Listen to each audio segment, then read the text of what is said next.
Hello and welcome to the first Daily Rundown of the week with me, Dan Morfitt. On the Daily Rundown, we look at some of the big stories of the day, the upcoming week, and some little nuggets you may have missed too.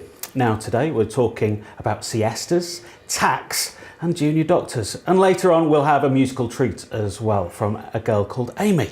But to start with, I'm going to introduce the pair we'll be discussing all of this with tonight, our guests. First of all, documentary producer, presenter and writer, it's Tosh. That's way too big an introduction for me. I'm impressed yet I don't recognise that person. That's you. It is that me? Well, Triple hello. threat. You could say master of all trades, jack of, what's it? I can't even say that properly. It's jack of all trades, master of none. By the end of the show tonight, we'll get that nailed. We'll get it sorted. And also joining us is AJ Hill, a man who has worn a white body stocking to look like Danger Mouse. And he's now a second-rate comic. AJ, tough for coming back. Thank you for having me. It's a good Danger Mouse costume. Thank you very much. Cheers. Now, it's not all about us on the Daily Rundown. You, yes you, can join in too by tweeting us at the Daily Rundown. We'd love to hear from you. And you can say hello as well to producer Emmy, because she's been ill and she likes your tweets. Right, time for our first news story. A massive leak of confidential documents from a law firm in Panama has revealed how tax havens hide and launder cash for some of the world's most prominent politicians and personalities. Mossack Fonseca says it has operated beyond reproach for 40 years and has never been charged with criminal wrongdoing. But some of the 11 million leaked documents do suggest otherwise. Plus, the documents feature 12 current or former heads of state and at least 60 people linked to current or former world leaders. These include Vladimir Putin, the Prime Minister of Iceland, that's the country, and the leak also shows that Ian Cameron, the late father of David Cameron, was a Mossack Fonseca client. Now, we have to be very carefully legally with this, but the leak is gigantic. For example, WikiLeaks only revealed 1.7 gigabytes of data.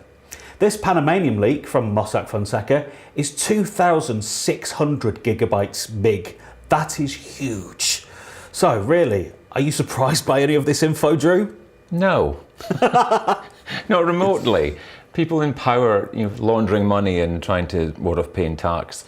It's not a new story, it's just the size of it and the fact there's now actual physical proof. And that's the great thing about this, that whoever's leaked it for whatever reason, possibly not maybe the most sort of valid or honourable of reasons, but the fact is it's out there now and it's evidence. And I just think it's depressing because, you just think of all these stories of people who try to just not pay the tax they're supposed to pay. I mean, it even apparently also relates to the Brinksmat robbery. They helped to launder some of that. It's people in power, it's dictators, it's people in the House of Lords. Gaddafi was supposedly a client of theirs. And you think about it, some of the people like from that end of the spectrum with some of the people that are supposedly more respected, like say House of Lords people, they're rubbing shoulders in the same kind of tax dodge way. And it's so depressing when you just think about all the services in the UK that are struggling and need support, need help. And that's why we all pay our taxes and we barely scrape by as it is, and the people that can afford to pay more and should pay more find ways to fiddle it. It's grim, but if it gets a few more people exposed, good. It's only the start of a process. Once these leaks go big, and this is 2,600 gigs big. And that's just scraping the surface, isn't it? Yeah, 2 terabytes. These are the only ones that have been leaked. There's probably ones still hidden in vaults somewhere that reveal maybe other names. 11 million files, is it? It's a huge amount, but I mean, I'm sceptical as to how far the information will go and what's being released, because as evidence suggests today, the only names that have been announced or the only sort of countries implicated are those other than the US and places like this. Now the information was handed to the International Consortium for Investigative Journalists, and that is run by the US, what was it called? The USA Center for Public Integrity. So it's actually run by the US government essentially. So it's a bit of a... Should it have gone to investigative journalists first, or should this be looked over every day by Her Majesty's Revenue and Customs, by the FBI and their revenue IRS service? Shouldn't Europe and Interpol be looking at this rather than journalists having their hands on it first? Well, that's the worry, that nothing will actually happen or come of it all. I mean, the French President Hollande said that it's a good revelation and it'll be able to sort of increase tax revenues from tax dodgers, but I know that David Cameron has been asked whether he still has revenues with these sort of like offshore accounts, and he says that's a private matter. That's all he's saying. That's a really interesting point, because just a couple of years ago, David Cameron called for greater transparency in tax havens, and he wanted a clampdown on aggressive tax avoidance.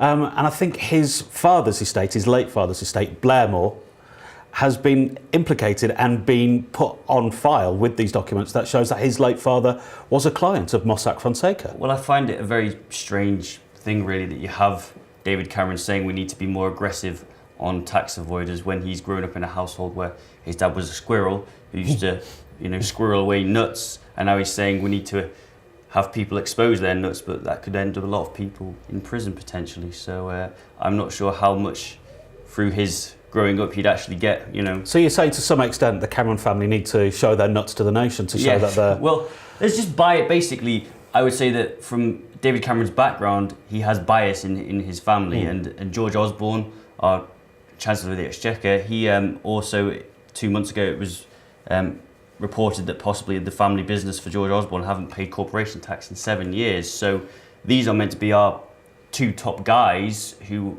are supposed to be collecting revenue for Her Majesty's, tax and income for the state and the Treasury, and they are potentially, in a wider sense of their families, have grey areas as to whether they are paying, taxes themselves. So it's a massive issue that I think we should address. There are questions certainly raised by these documents that will need to be answered in due course, I feel. So you're indicating that then that there are Tory party members who are looking out for their own interests before the country. I'm shocked. Well, George Osborne... Stunned by this. Who'd have thought? There is footage on YouTube of George Osborne talking about how there are clever ways for people to sort of avoid paying taxes. A few years ago, I think, on the Daily Politics. Indeed. I think the interesting thing about this revelation is, like you said, it's gone through investigative journalists. I think at the forefront of it was a publication in Germany. They've also got together with people like the BBC who've done a special panorama this evening. We're hearing about Vladimir Putin, the big bogeyman from Russia, and we're hearing about a few Middle Eastern leaders, but surely there's more names to come that might be closer to home. Like you said, it could be people in the House of Lords of all political persuasions. Bound to be, and I think that's the thing. It's so depressing, because we're always hearing about all these awful people and dictators and countries that have all these issues and stuff, and now someone like this sort of homogenises it all, brings everyone together, and some of our own people aren't much better in their own way, and it's grim. It isn't a shock. I don't think anybody would be shocked by it, but when it's actually there in black and white, that's possibly the worst thing, isn't it? We're not shocked about this. We're not surprised about it. The biggest shock that I've got is everybody's implicating this cellist from Russia, who is one of Vladimir's best mates, who's friends with a cellist. Well, as I said, one of the issues that I have is currently, as you've mentioned, it seems to be people outside of Western corporations, Western billionaires, USA Senate and all that. There's none of that. It's sort of politicians from UN-sanctioned countries, whereas over 300,000 of the Mossack Fonseca clients, over half of them are registered in British tax register. The finger is being pointed at the usual suspects for want of this big splash, but... yeah, there's more to happen, but like you said, probably nothing will happen.